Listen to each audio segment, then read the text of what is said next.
જય માતાજી મિત્રો, સ્વાગત છે તમારું ખેડૂત પુત્ર ચેનલ પર। મિત્રો, આજે ખેડૂતો માટેનો એક નવો વિડીયો લઈને હું આવી ગયો છું। તો મિત્રો, તમે પણ પીએમ કિસાનના હપ્તાઓના લાભાર્થી હોય અને 19મો હપ્તો મેળવવાની ઈચ્છા ધરાવતા હોય તો આ વિડીયો તમારા માટે જ છે। તો મિત્રો, તમે 19મો હપ્તો મેળવવા માટે તમારે આટલું કરી લેવાનું રહેશે। છેલ્લા 5 દિવસ બાકી છે, તેમાં શું કરવાનું છે તેની સંપૂર્ણ માહિતી તમને આગળના વિડીયોમાં જોવા મળશે। અને મિત્રો, 19મા હપ્તાની તારીખ પણ જાહેર કરવામાં આવી ગઈ છે।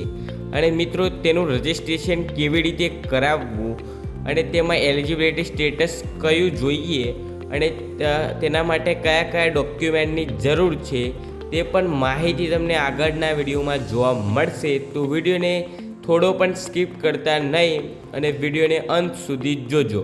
અને વિડીયો પસંદ આવે તો વિડીયોને લાઈક કરજો અને ચેનલ પણ નવા હોય તો ચેનલને સબસ્ક્રાઈબ કરજો।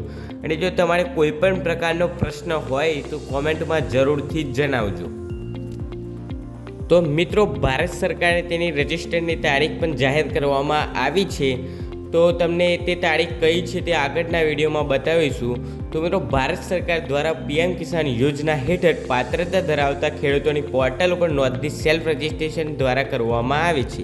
તો મિત્રો, તમારે પણ જો નોંધણી કરાવવાની હોય તો તે સેલ્ફ રજિસ્ટ્રેશન દ્વારા કરવામાં આવે છે। અને આ નોંધણી માટે તારીખ 1 જાન્યુઆરી 2025થી અરજદાર માટે ફાર્મર રજિસ્ટ્રી હેઠળનું ફાર્મર આઈડી કાર્ડ ફરજિયાત કરવામાં આવ્યું છે। પોર્ટલ પર સેલ્ફ રજિસ્ટ્રેશન દ્વારા કરતી વખતે અરજદારે ફાર્મર આઈડી ખેડૂત નોંધણી ક્રમાંક ફરજિયાત દાખલ કરવાનો રહેશે। જો મિત્રો તમારી પાસે પણ ફાર્મર આઈડી કાર્ડ નથી તો તમે 19મો હપ્તો મેળવી શકશો નહીં। જો તમારી પાસે ફાર્મર આઈડી કાર્ડ હશે તો જ તમે 19મો હપ્તો મેળવી શકશો મિત્રો।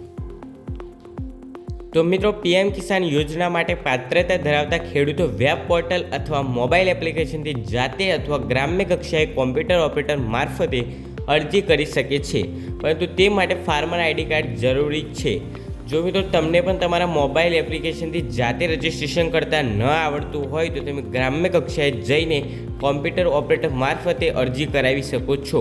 અને મિત્રો, તેની લિંક છે gjfr.agristek.government.in પોર્ટલ પર જઈને ગામમાં કોમ્પ્યુટર ઓપરેટર મારફતે અરજી કરાવવાની રહેશે।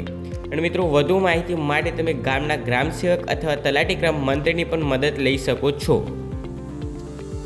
તો મિત્રો, તમારે પણ જો 19મો હપ્તો મેળવવાનો હોય તો તમારું પણ એલિજિબિલિટી સ્ટેટસ નીચે પ્રમાણે હોવું જોઈએ, જેમાં લેન્ડ સીડિંગ યસ હોવું જોઈએ, આધાર બેંક અકાઉન્ટ સીડિંગ સ્ટેટસ પણ યસ હોવું જોઈએ અને મિત્રો કેવાયસી સ્ટેટસ પણ યસ હોવું જોઈએ।